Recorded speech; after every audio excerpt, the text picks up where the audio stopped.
Le braccia italiane, prima ne parlavamo della questione degli stranieri, c'è ancora questo problema secondo lei? Ma noi adesso, ancora in tempi non sospetti, avevamo chiesto delle moratorie. Adesso si stanno realizzando di fatto, cioè cala la domanda, ma uno dei grandissimi problemi dell'immigrazione lo aveva ripreso anche l'ex questore, adesso è mancato, di Treviso. Vi ricordo in un convegno quando disse: finché tutto va bene non ci sono problemi con gli immigrati, però state attenti perché la prima crisi economica che investirà i nostri territori sarà drammatica sotto l'aspetto della gestione dei loro problemi. L'ha detto persino, oggi credo sia non c'è, l'aveva detto persino Paolino Barbiero del CGIL di Treviso. Sì, no, non ho capito, scusami. Questa sera non c'è, sta poco bene, lo aveva detto persino Paolino Barbiero del CGIL di Treviso. Infatti qua concordo, perché diceva se perdo il lavoro io, ho un padre, un fratello, un parente che mi dà una mano, rete sociale. Questi qua l'istante dopo che non hanno uno stipendio che cosa fanno? Allora non aver gestito questo fenomeno qua è stata cosa grave.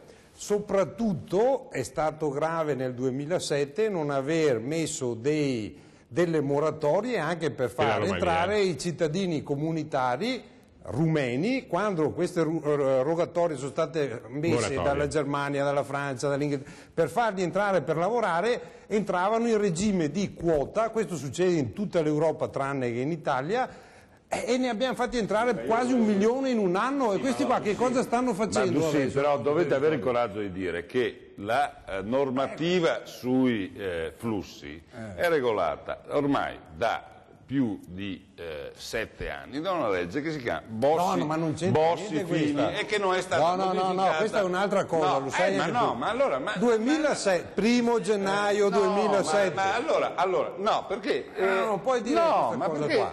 Perché per i rumeni, allora, 1 milione di rumeni adottati nel 2007... Perché siete un partito di governo, avete governato questo paese negli ultimi... Ma nel 2007 c'era avete governato questo paese degli ultimi 8 anni, 6 anni li avete governati. Che stanno creando allora, la legge che regola queste robe l'avete fatta voi e sta facendo dei... c'era anche prima, è un sistema obsoleto, andrebbe superato. Ma chi ha fatto? Ma scusa, allora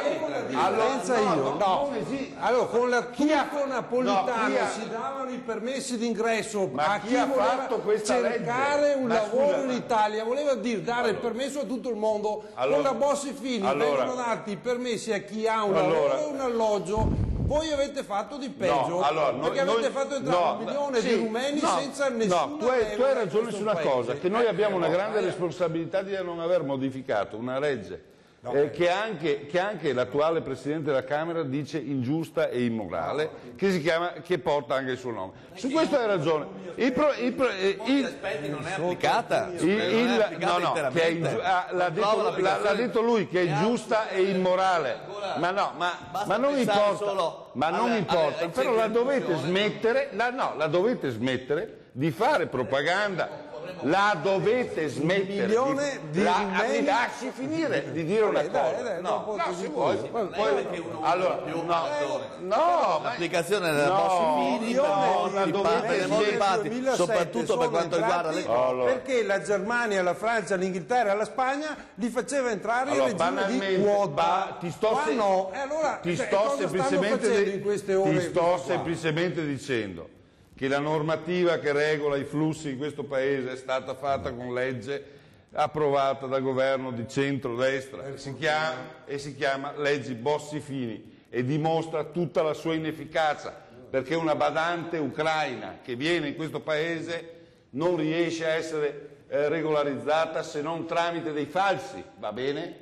Perché è impossibile regolarizzare una persona, mentre i delinquenti continuano ad entrare in questo paese tranquillamente e questo avviene quotidianamente.